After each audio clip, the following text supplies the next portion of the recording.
Salam and welcome everyone. So today we're going to be working on the question on the screen that says the standard molar entropy of liquid water at 273.15 Kelvin is 65 joule per mole Kelvin, and that of ice at the same temperature is 43 joule per mole Kelvin. Calculate the change in chemical potential of liquid water and of ice when the temperature is decreased by 1.5 Kelvin. Given your reasons, explain which phase is thermodynamically the more stable at the new temperature. So the first thing I wanted to mention is this is a lot of information at the go on at the upfront, but it is doable. You just have to break down the information so that you can like start solving the problem. So it's a two-part problem. One involves you calculating, the other one involves you using the information from the calculation to give your opinion on something. So, anyways, the standard molar entropy of liquid water at 273 is 65 joule per mole Kelvin. So, the standard molar entropy of liquid water at 273 Kelvin, so of water at 273 Kelvin is 65 joule per mole Kelvin.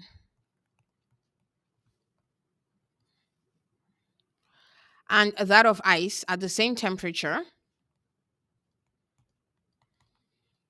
is 43 joule per mole Kelvin. Calculate the change in chemical potential of liquid water and of ice when the temperature is decreased by 1.5 Kelvin. So we're asked to find the change in chemical potential of water, okay, first of all, and the change in chemical potential of ice, okay, at when the temperature is decreased by 1.5 Kelvin. So we have a change in temperature where there's a decrease. So we're going to have a negative here, 1.5 Kelvin. And the reason why we have negative is because we know that change in temperature is usually T final minus T initial. But in a situation where T final is actually less than T initial, you're supposed to expect that the change in temperature is going to be a negative value. So it's going to be negative 1.5 Kelvin. So that's just something that is very important. Like you need to know it's going to be a negative value for the calculations. So giving your reasons, explain which phase is thermodynamically more stable at the new temperature. So it's important for you to know that generally, right? Generally, when you're dealing with change in chemical potential, the formula for change in chemical potential is actually change in chemical potential is equal to negative the molar entropy, okay, multiplied by the change in temperature. So this is the formula for calculating the change in chemical potential, and we're going to apply this formula to this particular question. So we're going to first of all start with the question that involves water, and then we're going to go to the one that involves ice.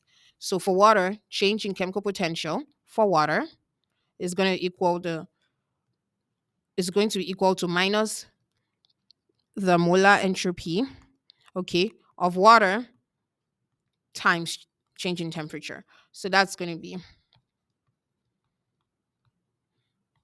is equal to the molar entropy of water. We see that to be 65 joule per mole Kelvin. And we see that the change in temperature is negative 1.5 Kelvin. So that's going to be negative here from this first one right here. So negative 65 joule per mole Kelvin times minus 1.5 Kelvin because there's a decrease in temperature. So you cancel out Kelvin, you cancel out Kelvin. So now the change in chemical potential for water is now going to be negative here. So we're going to have positive 65 times 1.5 is just simply going to be 97.5 joule per mole. So that is basically this one right here. So 97.5 joule per mole. So that is the chemical potential for water. Next, we have the chemical potential for ice. So the chemical potential for ice is simply going to be negative the molar volume times change in temperature. So ice right here, that's going to be minus the molar volume would be 65 joule per mole Kelvin. Sorry.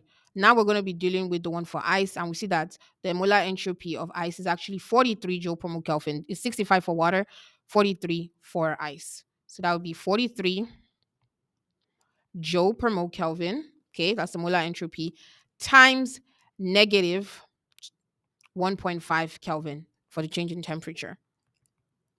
So what you end up with here will just be for us to basically cancel out. We have Joule per mole Kelvin for negative 43 Joule per mole Kelvin times 1.5 Kelvin. We're going to cancel out both Kelvins. So what you end up with is going to be change in chemical potential for ice. When we put the formation in the calculator, we have negative, negative, so positive. 43 times 1.5 is just simply 64.5 joule per mole Kelvin. Perfect. So this is our answer. Now we go back to the question. The question already asked us to calculate the change in chemical potential for liquid water as well as of ice when the temperature is decreased by 1.5 Kelvin. And we successfully did that, you guys. Now the question also asks us, given your reasons, explain which phase is thermodynamically the more stable at the new temperature.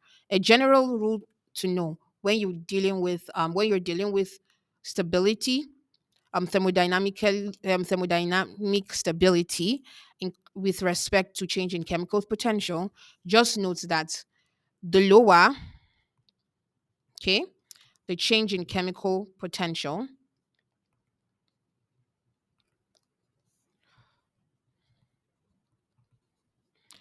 the more thermodynamically stable. So whenever you have a phase that has a lower change in chemical potential at a particular temperature, note that that lower chemical potential value is going to make the phase a more thermodynamically stable phase in comparison to the phase that has a higher chemical potential change. So anyway, so now we're going to compare both. In this particular question, we're going to see that 64.5 joule per mole Kelvin is the lower value for the change in chemical potential. So I'm going to write the answer is here. So you can copy it in your notes. The more thermodynamically stable phase is the ice phase, as it has a lower chemical potential, as a lower change in chemical potential. I apologize. So lower change in chemical potential